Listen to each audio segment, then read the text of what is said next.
Okay, how is everybody doing today? Good. Good, okay.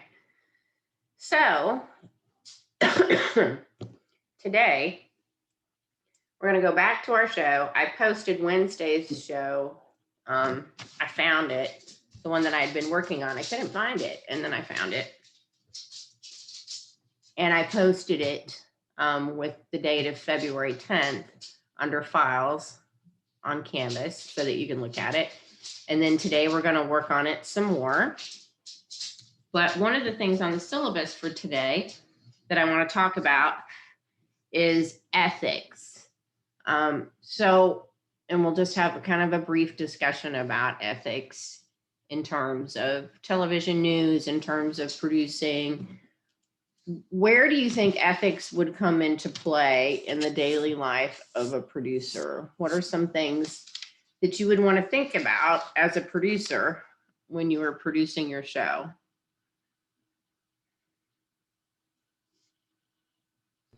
You should make sure that you're not releasing any sensitive information, like personal information or something that could be considered like dangerous, I guess. Yes. All right. So that's interesting. And I've noticed at times on the network and on CNN that they have really come really close to that line in terms of when they're embedding reporters with, say, military troops, and they're covering stories about really sensitive topics. Sometimes they come very close to revealing things that they really shouldn't tell the audience. And then other times I wonder, and it's something worth talking about, and it could go either way. But for example, when they cover a story about a crime, I'm trying to think about the latest one. Oh, well, we were talking about a story in Greenville, and I don't think it was this class. I think it was the multi-platform class. Maybe it was this class, but it was about the people in the van at the mall. The woman who was almost attacked at the mall. Were we talking about that, or was that the other class? I don't remember us talking about that. I'm sorry. That's the dog. So one of the things that I thought was kind of interesting about that story was that the news story described the van and the men in the van, but they hadn't been caught yet. So in a way, that's helpful, because then I guess if people at the mall spot this kind of activity, then they can report it. But then I thought, well, if I'm the guys in the van and I don't want to get caught, they've just said I'm driving a white van. Now I'm going to go switch vehicles and like switch up my look so that they can't find me. So, and I'm going to do the same stuff. So I don't know, like sometimes I feel like when we do stories, we're just right there on the line between doing good and doing harm. And I particularly feel that way about embedding reporters with the military in any kind of wartime situation. I feel like sometimes reporters are doing that so they have a great story for their reel, and that while they're doing that, they're actually endangering the soldiers that they're running around with. And because now the soldiers have to look out for some reporter who really doesn't know what they're doing out there, and they're not, able to pay attention to the things they need to pay attention to. What do y'all think about that? There's a complete other argument to that, by the way, in terms of, covering stories about war and conflict and the importance of, being able to shine a light on that. What do y'all think about that? It's kind of a deep subject for Monday. Yeah, I think there can be good from it and bad from it. I don't know if y'all have ever seen like Into the Hornet's Nest. It's where like a reporter, he was like embedded with the 10th Mountain Division guys in Afghanistan, and they all got ambushed and stuff, and he recorded everything and turned it into like a documentary. I think it can be a good thing because it shows what soldiers are going through over there, but you just got to be very careful ethically at how you paint things and how it can just be a tough situation for the soldiers if they're having to look out for a reporter with no training, or having to worry about what the reporter's telling about them, or putting their faces on the news and stuff and things like that. It could be like something to think about.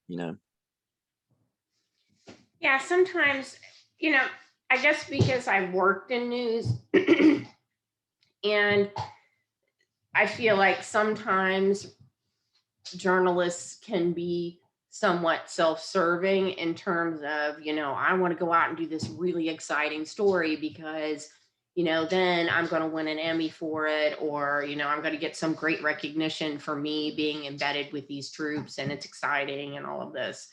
But sometimes I feel like that is not the right thing to do. That it's better to only do that in situations that are not dangerous, where you're not going to possibly harm the people that you're trying to do the story about.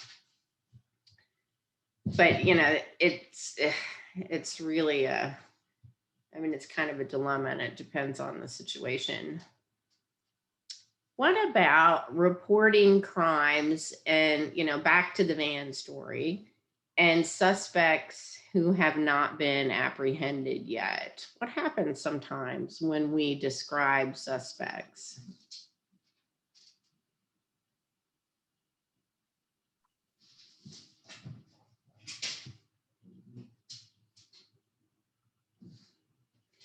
So let's say we have an arm. Go ahead, Sonny.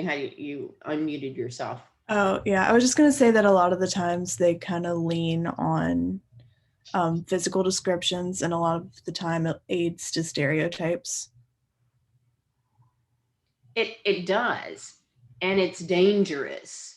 And there's really, and this happened maybe 20 years ago or so. And so as journalists, we have to be really careful to adhere to this, that if you're going to describe a suspect, you have to do it in detail. You cannot say, that the suspect is a 6-foot black man wearing a black hoodie. Because now you've described, 3,000 people who live in Greenville who have nothing to do with this incident. And particularly, if it's a really heinous crime, you have to be very careful. So what are some other descriptions and descriptive factors that you can use when describing a suspect? Because these stories are going to be in your show. And so if it's in your show, then as a producer, you're ultimately responsible for that content. Now, yeah, we can blame the reporter for being stupid, but then if you let it go to air, then you're in on the blame too. So what are some other factors that we can use?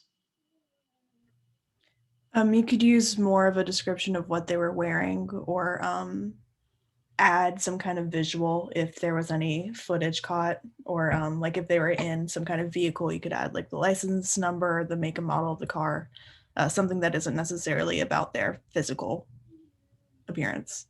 True. Or you can give a more detailed physical appearance. You talked about describing more of what they had on, like maybe they had on red tennis shoes and they had on black jeans or brown jeans, and they were carrying a blue backpack, and they had a beard or a goatee, they were wearing glasses, or they had long hair or short hair. So the more description one can give, the safer it is. Sometimes that description is not available. And then what do you do?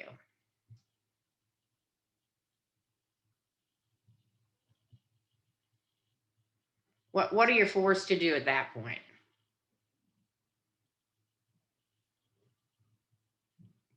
All you've got is, 6 feet tall, wearing a black hoodie. Male. Black. That's all you got. What are you going to do? You could still get that information and maybe include like where it was located, or if someone saw where they were headed, give that information as well, so that you're narrowing down the area. That's possible. So location is important. I think you have to be still really careful. There were times in the newsroom where, we had a vague description like that. And so what we did is we did not run the description because it was too vague. And we just would say that police are still looking for the suspect. And that's all. Because you most certainly don't want to implicate innocent people in some kind of a criminal action. So sometimes you just have to drop the description altogether. What about victims? What about victims? Like, I know like there's a lot of problems where, if a reporter gets information on who the victim of like a murder is or an assault or something, sometimes they'll release that information before the proper people are notified. So like when would be the right time to, like, if say there's a murder victim, like and you had the information on who was murdered, how would you go about when is the time to release that information, things like that? Yeah, so that's really tricky. Generally, the person who's going to tell you when it's okay to release that information is the public information officer with the police department. And you don't ever want to mess with that person as a reporter or a producer, because if you do, they are the source of much information that goes into daily newscasts. And so you have to be very respectful of what they ask you to do. And because if you cross them, then the next time something comes up, your station might be the last to know instead of the first. So you need to rely on the police department. to let you know, because sometimes what will happen is you'll go to the scene of a crime, and although the police department hasn't released the name, everybody in the neighborhood knows who it is, and they tell you. And you can go around and interview people about the victim, but you can't broadcast that until it's released, until the family is notified, because the police department will be extremely irritated if you do that. And also, there may be something with the fact that they're concerned about family members being in danger as well, particularly if it's a homicide. So you have to be really careful about that. As a reporter, sometimes as a producer, because as a producer, you'll be making phone calls from the newsroom, sometimes trying to get some information about something. And you can trip across information, and you can accidentally release information to people just, trying to get more information. And I know that did happen. It happened to me one time as assignment editor. There was a plane crash in Augusta. There was a plane that crashed into a paper mill there, and all 4 people in the plane died, including the pilot. And then there were a number of people on the ground who were seriously injured. It was a whole mess. And so I was trying to get information about who the pilot was. We knew where the plane flew out of. And so I called the airport down there. It was a little teeny tiny airport in Wayne County, Georgia. And, there were like 2 people in that airport because it was for small planes.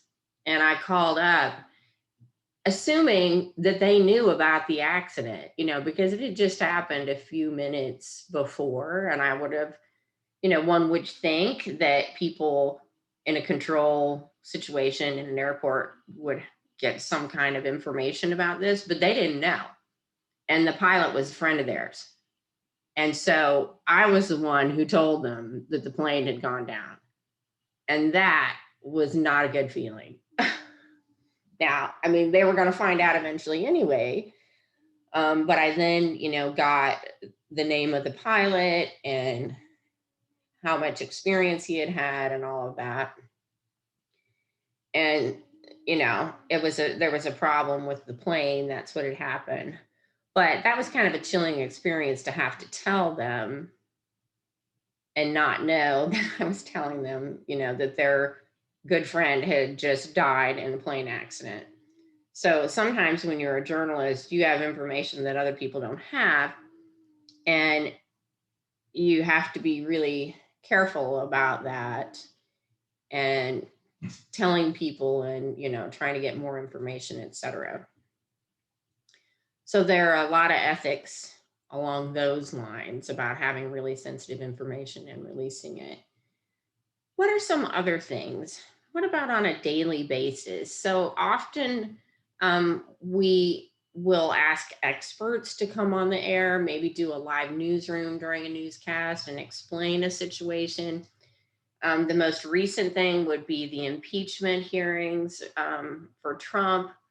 So what kind of an expert might you get to come talk in the newsroom about that situation in order to explain to people, how this whole thing works and, who decides on whether to impeach the president or not? A government attorney or a congressman or senator? Yeah, so somebody who would have some kind of a background in constitutional law, because of course, impeachment is part of the Constitution. The House of Representatives votes on impeachment and can vote to impeach someone, but it's the Senate, of course, as we found out, who holds the hearings and then ultimately decides on whether the hearings bear enough fruit in order to impeach someone. So you would try to get somebody who was an attorney. Now, when you're getting experts, and you have experts, all week long talking about people, what are some things that you need to think about beyond what their career is? So one thing we want to keep in mind, yeah, go ahead, Cameron. Political bias. Okay, so political bias, let's make it a more general. Impeachment aside, could be about war, could be about the virus, could be about a lot of things. So do they have any kind of bias? We want to make sure if they do that, you know, they don't let that out on the air. What else? When you watch TV and you watch TV news, do you see representations of yourself? So when experts are talking or people are discussing things, or there are shows that you watch, generally most of us watch things that have some representation of who we are. What does that mean in terms of finding experts when you're in news? You have to remember that your audience is the entire community.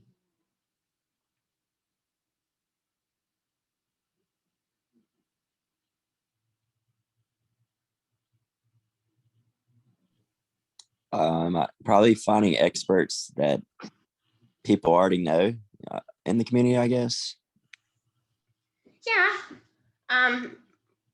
Because, you know, people they know have credibility. Let's talk about gender. Let's talk about race, and let's talk about, you know, demographics of the community. So, you know, for example, in Pitt County, almost 10% of the population is Hispanic. 51% of the population are women. So when we look for experts, we want to have a diverse pool of experts. It's hard in news because what you need is somebody to be willing to get a phone call in the morning and be willing to show up in the afternoon. And that's hard to get. And so sometimes you end up going back to the same people over and over because they always show up.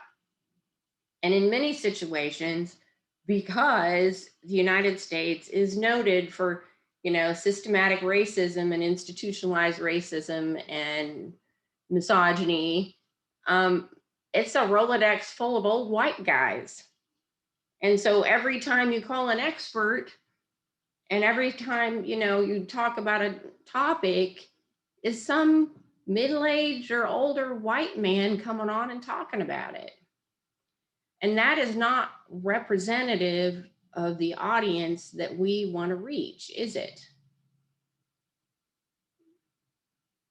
So we want to make sure that our files and our contacts have enough depth and that we are interviewing diverse experts, because, you know, people who are coming from different backgrounds who have expertise in these fields are going to offer different perspectives, aren't they?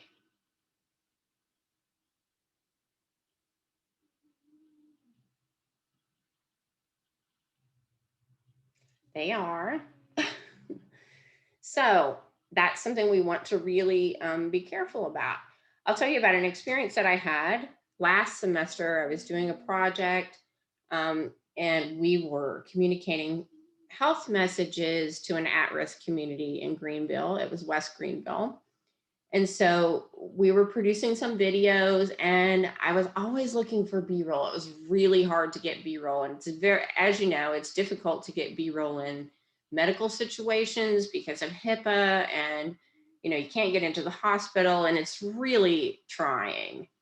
And so I was using CNN, which we use all the time, right? And so I would go through and I would look for stories on minority health, you know, because if you're going to talk to people who are, you know, African American, Black, you want to show those people in the video, right? You don't want to show a bunch of, you know, white teenagers, because that doesn't make sense.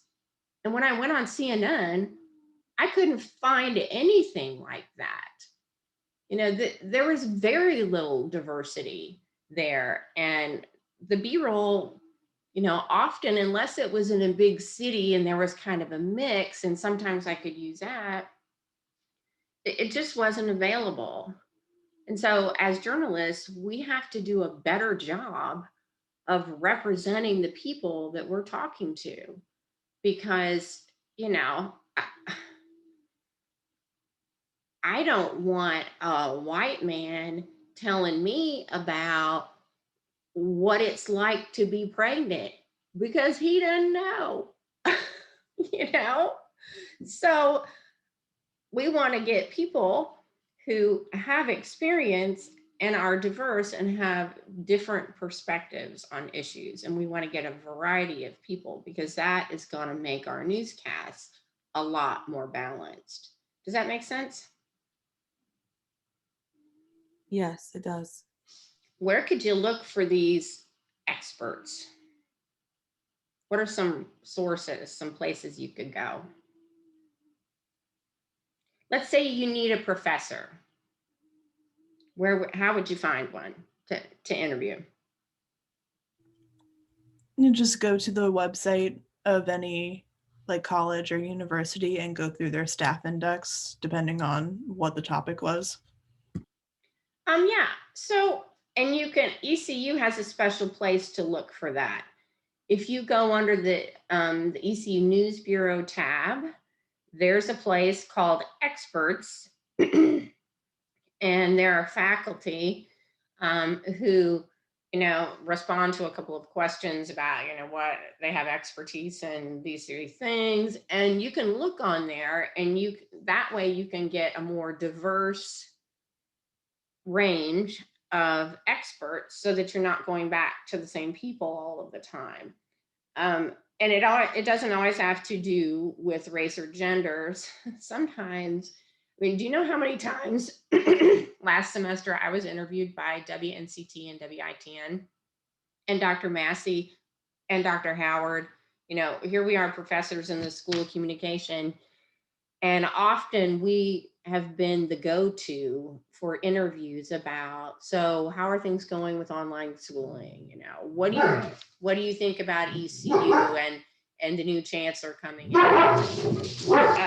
Hang on. And how is that going to affect the budget? Well, you know what? Dr. Massey and I know nothing about how any of this is going to affect the budget. That is not our job. What was happening in that scenario was that we had former students who were reporters, and they had our phone numbers, and that was easy. It was an easy interview. But the truth was, nobody in the School of Communication can really speak to what the UNC Board of Trustees is doing with the budget, because we're just little worker bees, and we have no power or decision making in that process.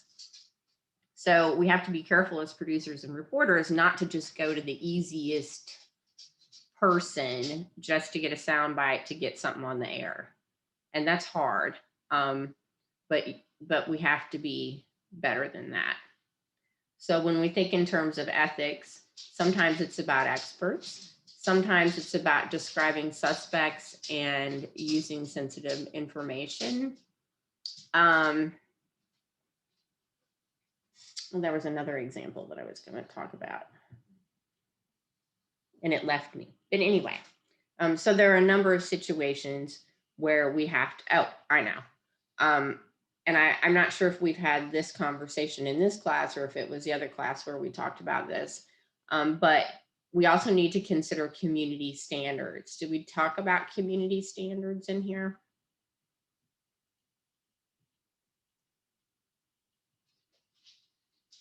What are community standards? Maggie, go ahead.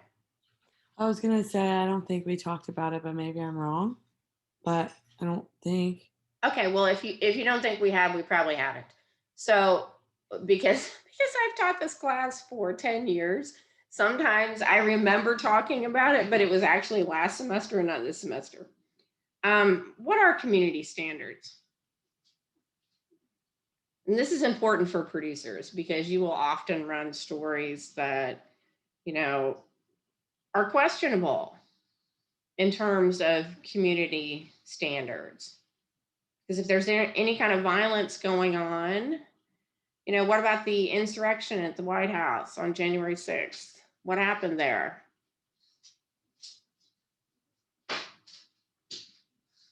I mean, there's actually a video on Instagram that like shows one of the police officers almost dying, and it's really grisly.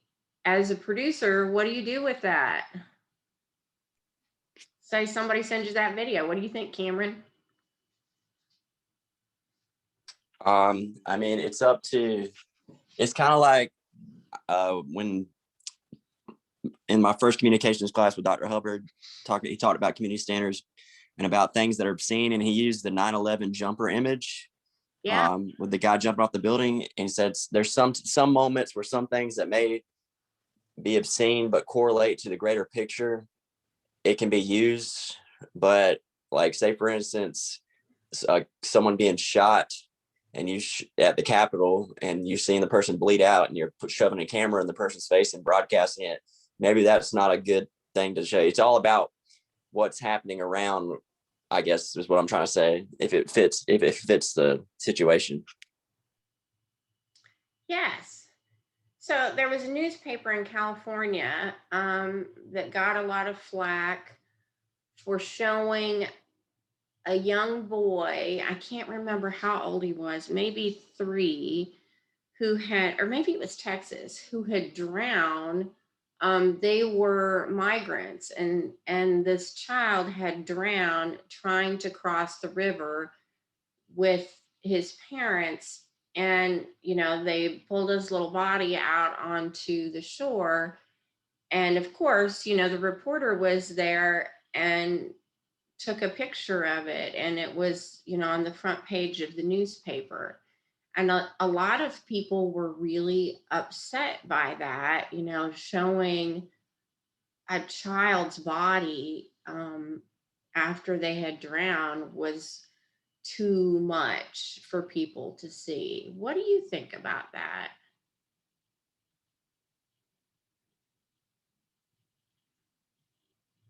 Show it or don't show it? I mean, personally, I wouldn't show it just because it's just a little too much to see on daytime news, I think, for most people. And also, there's a matter of privacy about it. Like, you don't know if the family members were like super chill with you showing their dead child on TV, Yeah, so that's one perspective. You don't show it because it's too upsetting. It's a privacy issue. What's the other perspective? Remember, these are migrants who are trying to come to the United States. I think the other perspective is it shows how brutal this whole process can be. Like just with the migrants, and then the other, the Syrian chemical attacks where they showed the children dead in the UN workers' arms that they did on the news. Like it may be gruesome, it may be brutal, but I think it kind of shows the broader picture of what's actually going on and the brutality that a lot of people aren't really understanding in situations like that.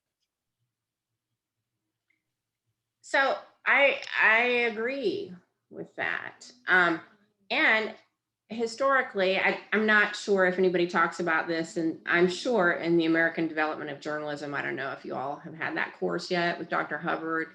But there's a very famous video which really brought TV news to the forefront and changed people's views about the Vietnam War, because they took television cameras to Vietnam and they showed someone being gunned down, and people just were so removed because it was so far away. The United States didn't really understand what was happening. And when they showed that video on the news, which was really a big deal, in the 70s, to show that, because community standards were slightly different then than they are now. We weren't quite as accustomed to seeing so much violence. Like television had more rules. but it really changed people's opinion about the war, and suddenly they were concerned about it, and concerned about all of the soldiers being there, concerned about why are we there, why are we doing this. So it kind of shed a light on what was going on there, which was important. But the only way to do that was to show that awful video. So, it's really difficult to show those things, and it requires much discussion in the newsroom with a diverse group of people, talking about, weighing the pros and cons of, should we show this? Should we not show this? Is this too much? Let's say we decide to show some piece of video that has some violent aspect to it. As a producer, what can you do to kind of soften the blow to your audience? I was actually gonna ask this, but maybe this is an answer to your question. Like, is there any sort of warning before you show stuff, like graphic warnings and stuff? Oh yeah. So that's exactly what you do. So you write it right in the script. For those of you who have children at home, we want to let you know that the next story contains violent images, contains language about sexual conduct, whatever the story is. Because, on the other hand, besides violence, you have stories about pedophiles, you have stories about sexual assault, things like that, and they often contain language that is not appropriate for small children. And so you want to tell your audience that before the story airs. And that way you've given them an opportunity, to clear out the room, so that children who are not able to process that kind of information don't hear it. So that's what we do in those cases. And that is the producer's responsibility to make sure that language is in there, and to review stories that you think are going to have that kind of material. Because if you don't, and if you just air it, the phones will blow up and the internet will blow up, with people complaining and threatening not to watch your channel anymore and all kinds of stuff. So you have to be careful about that. Buster, quiet. I have 3 dogs in here. One is under the desk, one is by the door, the other is in the corner. It's ridiculous. All right. So now we've talked about ethics that we can apply. I'm going to share my screen. We're going to go back to our show, which we are almost done with. We just have to find a couple more stories to put in here. So our rundown right now, because we've had to piecemeal it together, we did Trump, we did another Trump, we did funerals delayed, the representative, burial expenses for COVID, then the vaccine is safe. So we had a pretty decent transition between those stories. And now we're at first forecast. What is first forecast again? Y'all tell me what it is.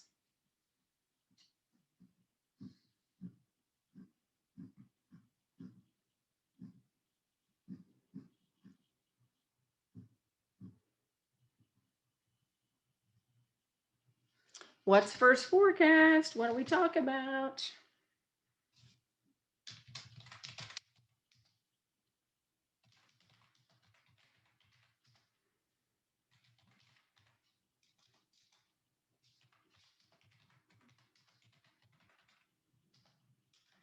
Oops, I can't type.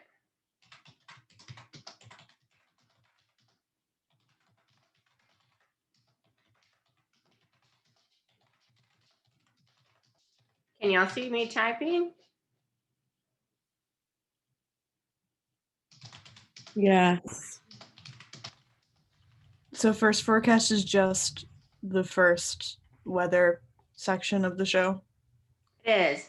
It's like a weather tease, right? So we're just going to give people just a little tiny bit of the weather, you know, kind of an overview of the 7-day forecast, what's it's going to be like this week, and then we're going to stop.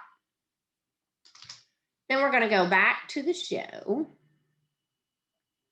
and we are going to talk about other stories, a couple more stories, and then we're going to go to the tease. So let's go to our rundown up here. I want you all can use this template that I put on here. You can just copy it and paste it into your own show and then put your own stories in it. So we need to come up with like 2 more stories. We have 1, 2, 3, 4, 5, 6, 7 with first forecast. We need 2 more or 3 more. So let's go to CNN. Before we do that, I have a quick question about the formatting. Yeah. So when you're copy and pasting stuff from CNN, before the actual story starts, there's all this like other information. Does that need to be included on this page as well? Only the supers. So let's look at CNN and I'll show you what I mean.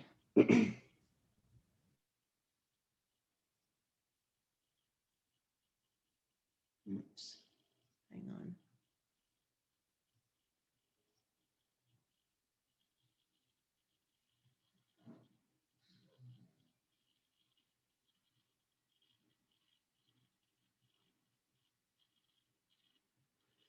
Can you all see CNN or do I need to change the sharing? I think you need to change it. Okay.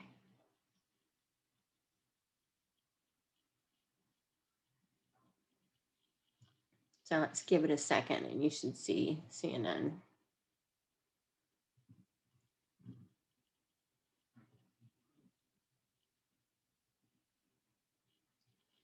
So I think that was Sunny who was asking the question. There's no script there. I'm going to look here at this Oklahoma winter weather. And I'll see if I can answer your question. So Sunny, you're talking about where it says, can y'all see my screen now on CNN? Yes. Okay. So at the top here, it says story number, and then it says title, description, source, footage. None of those go in your script. You start copying. Now you need this information, like to know what kind of story it is and you know what it's called and everything. And if you want, you can use the title that CNN uses in your rundown. That's fine. So for example, I might put in, I like this snow story, and I'm going to put it under first forecast. Or, whoops, I just hit some weird thing. I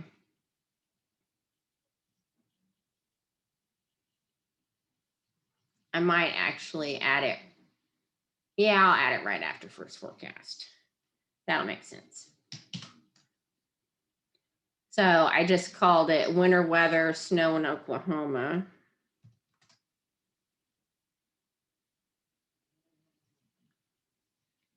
But and this is just a VO. So for the supers, you can put in Monday, Oklahoma City if you want.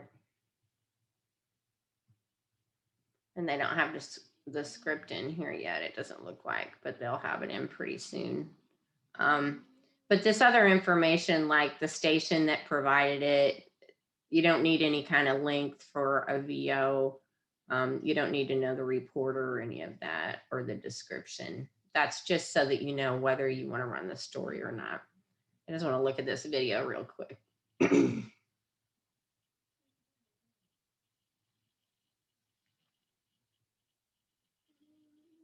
Maybe. And these are aerials. Do you remember when we talked about aerials? I think I talked about aerials in my multi-platform class. But when you have aerials like this, you're not going to have nat sound. Why is that?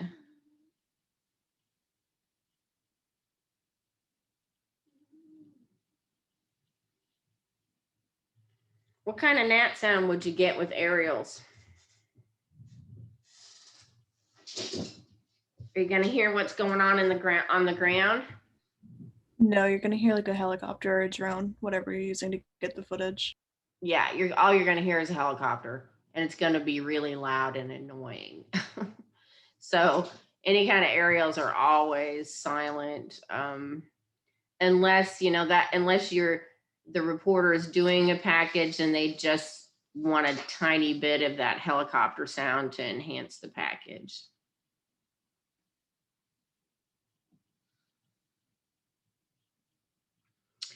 So we're gonna put a winter weather VO in, maybe two. So we had Oklahoma, here's a Texas one.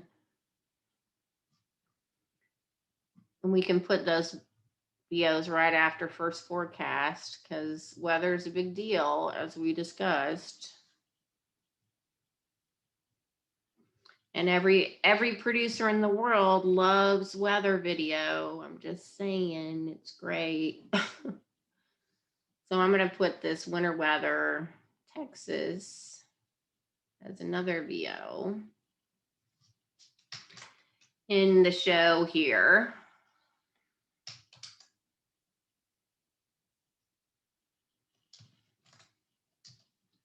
And I'll switch my screen here in a minute after we're done with CNN. So right now, what we have in our shows, we have first forecast, then I have winter weather Oklahoma VO, then I have winter weather Texas VO. I love VOs. They improve the pace of the show. I actually think that we could add 2 more stories, and I really want one of them to be a package. So I'm gonna find a package.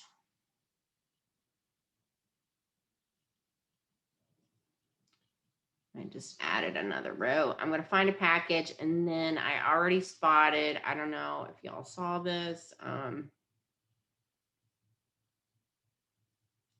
but somewhere in this show, if it was the 30-minute in particular, we got to have a kicker. And I just saw that there are some baby river otters that were born at a zoo, and I want to show those little river otters because they are super cute. Look at that.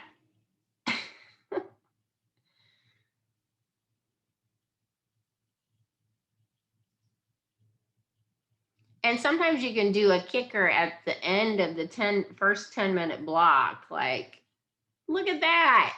Look at the little guy. Isn't he cute? All right, he looks kind of like a rodent, but look at his little tail. So that's another thing producers often use animal video because everybody loves animal videos.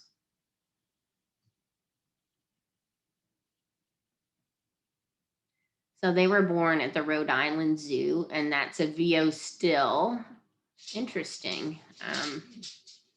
So they just have some still images, but that would be just a real quick little story before you go to the tease.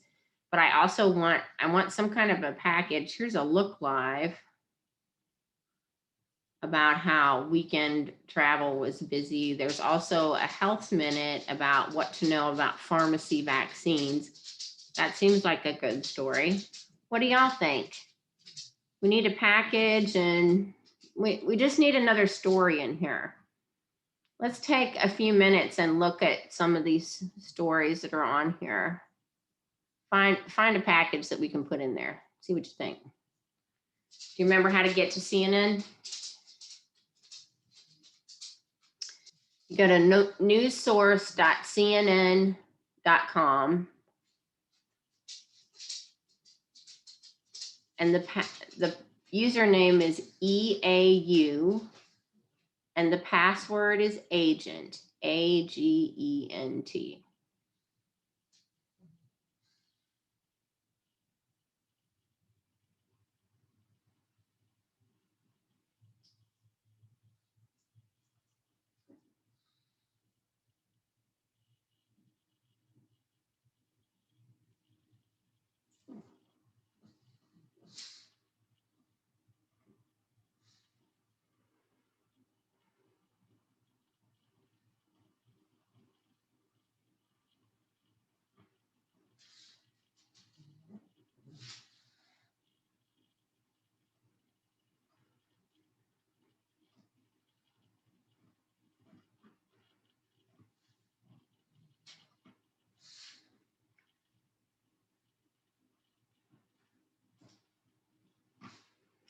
What do y'all think? Have you found anything?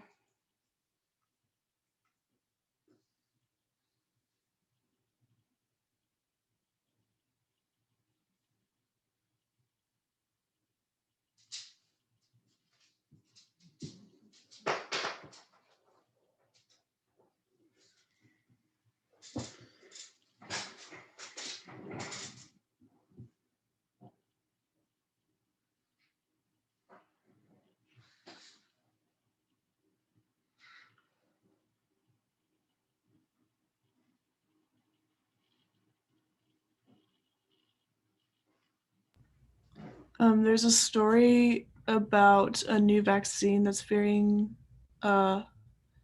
tested to fight one of the new variants coming out of South Africa. Oh, good. All right. So let's see if I can find that. It should be under the COVID stories. The story number is HE44MO. Okay.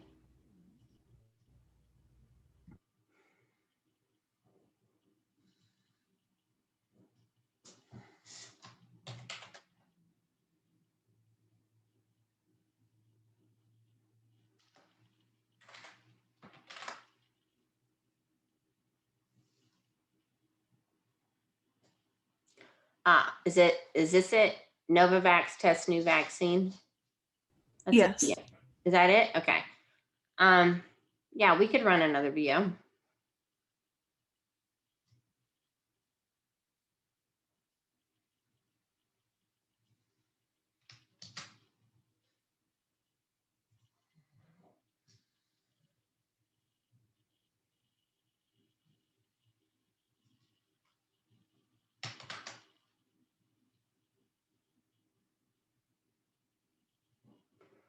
Probably I would want to put this VO, I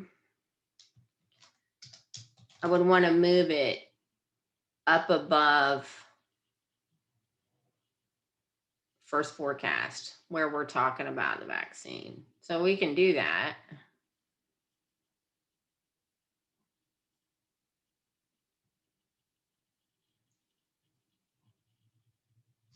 Oops.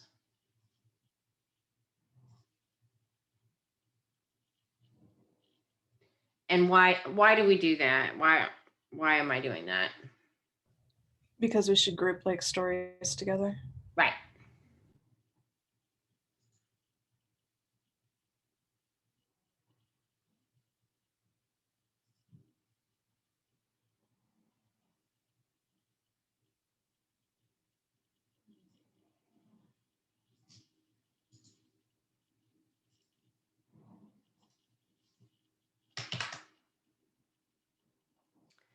All right, so we got to copy that script and stick it in there, and then we're good to go.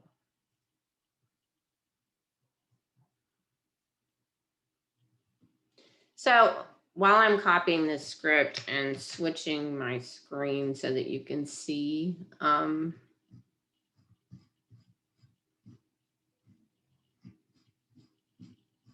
what kind of questions do y'all have?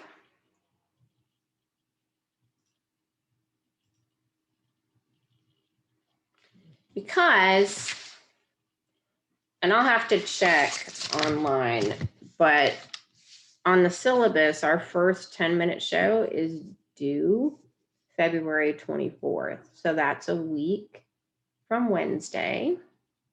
Now, I think this is totally doable because we're not using the software, we're copying and pasting. And so I think it's, doable. What do y'all think? I'm still a little bit confused about the formatting. So like I found some stories that include like it'll say 0 through 05 WEWS, and then it just kind of goes on like that for a while, and then the story starts. Do we need to keep all of that in there? No. Okay. No, you take that out. So what we're looking for, if you can see my screen now, all I copied from CNN was the script. And then I'm just going to put in my commands. Anchor, because we have to have a lead in. Whoops, and it's not a package, my bad. It's a VO silent. And I'm just going to put my commands in there. VOs are super easy to script. You know, it's basically you have anchor, then you have your sentence or two that's a lead in. Then you say take VO and that's it. Like, that's it. And then you're done. So part of this is simply memorizing what the commands are and where they go. It's a little bit like doing math. I don't know if you all ever experienced this with math, but one of the things that kind of aggravated me about math was that I could never understand why things were done in a certain way in math. Like, well, why do we do that? Well, why do we add, why do we separate the X's and, add one and subtract one? And so that was always like a stumbling block for me in math because I couldn't understand why these things happen. And then I figured out that it didn't matter. I just had to memorize the formulas and do it. And so that's what's happening here is you just have to learn the commands and the story formats and just put the stories in that way. That's just how it goes. And then the things that you can think about and ponder are, what stories do I put in? What order do I put them in? What kind of ethical situations could I be creating by doing this story or that story or handling something in this or that way? But the commands always remain the same. And it's just a matter of learning them and learning where they go and how to script. And you can use, this example that I have put under files on Canvas for our class. And that will help you. And you basically just, if there's an example of a SOT in here, there are several VOs. We have a package. So we have, lots of different story formats in this show. And all you have to do is go and look at it and basically just copy it. Just copy the formatting into your stories and your shows. And when I say copy, I mean emulate. Like, don't actually copy and paste. I mean, you could, but then you'd have to put a different script in and everything. But just emulate this and do it the same way. And that's kind of the key. Does that make sense?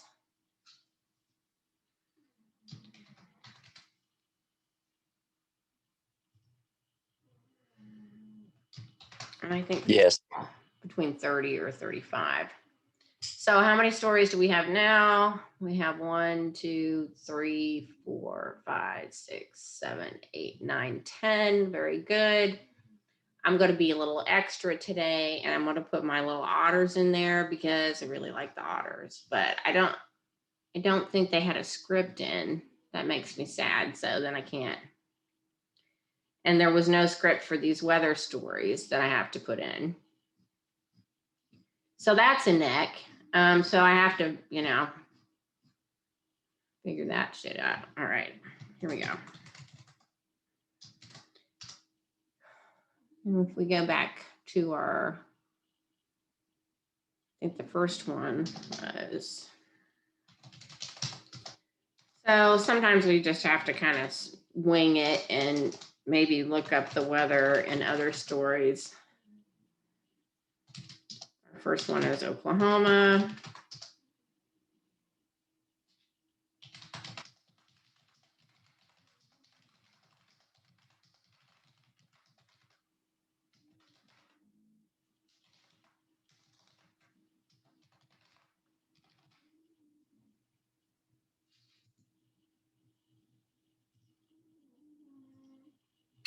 And sometimes they can just be really short, like,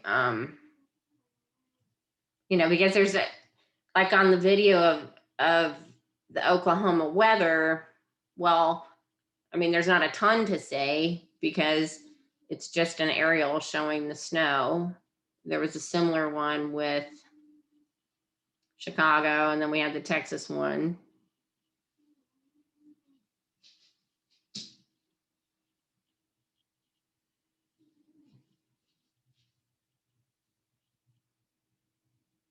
Let's see if there's a little script in here.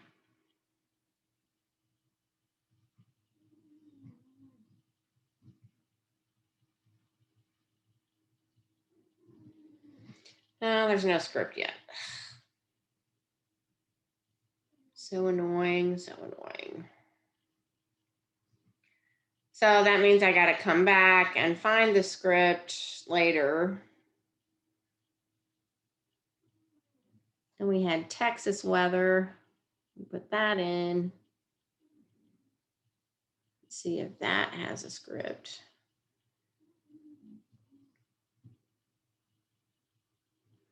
Sometimes what we do is we just kind of describe the video. That looks like an overturned camper.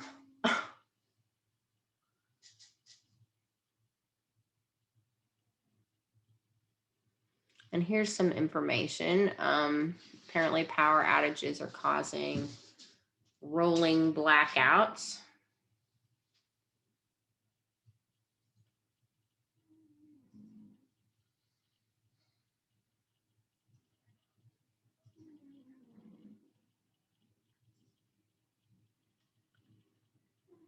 I need to change the case of this. It needs to be capital letters.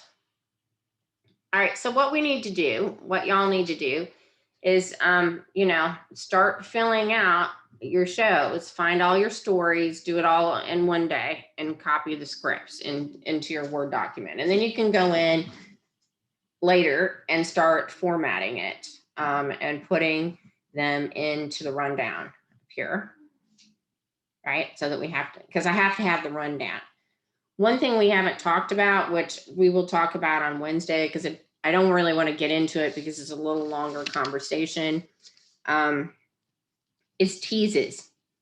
So every show has multiple teases in it. We talked about the pre-show tease, but now we have like a mid-show tease.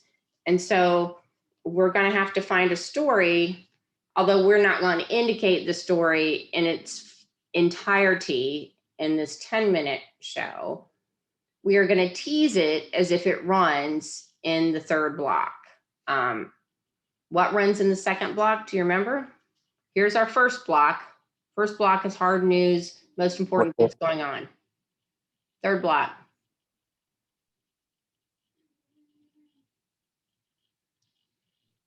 Did you say second block or third block? Third block. Just like where your soft news goes, or if you have like an international story. Right. And the second block is what? Second block's weather. Weather. Yeah. Weather is 3 to 4 minutes long, has its own spot in the show. Producers breathe a little sigh of relief because they have to do nothing with weather. The weather people do it all. They do all the maps, they write all the scripts. All you have to do is take Weather Studio and you now have 3 to 4 minutes of your show filled automatically. Sports is the same way. So that's what comes right after this first block. So we want to tease a story that's going to be in the third block, and we want to, pick something that's teasable. So we will talk about teases on Wednesday, have some examples, how to write teases because they're very important, and it's one of the primary things that producers do. And it's not easy, I might add, because teases are short and they have to be interesting. They have to have some information, but they can't tell the whole story. Okay, so I'm going to let you all go. I'm going to go find some information about these weather stories that I put in here so that I can write these VOs. And then I'm going to post this.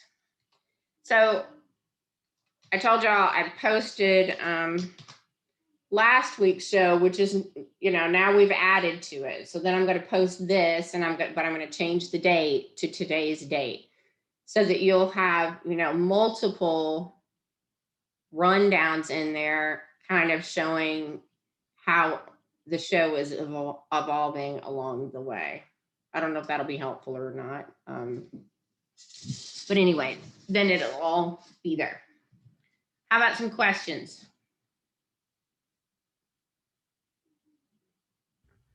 Can you post this updated version of the story on Canvas so we can use it as an example? I will. Thank And you. as soon as we end the meeting, I'm going to find some information about these two stories so that I can write these two VOs. Okay.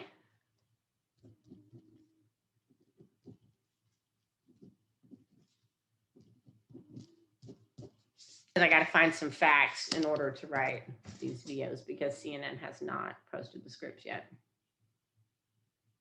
All right. If there is nothing else, then we'll adjourn for today and we will reconvene on Wednesday. I will post this Zoom meeting under Studio on Canvas in case you want to go back and review and look at what we did today. And in case you ever miss class, that way you can kind of know what's going on. All right, everybody. I have another meeting at 2. So I'm going to say goodbye and you all have a good rest of the day. Bye. Thank you. Bye.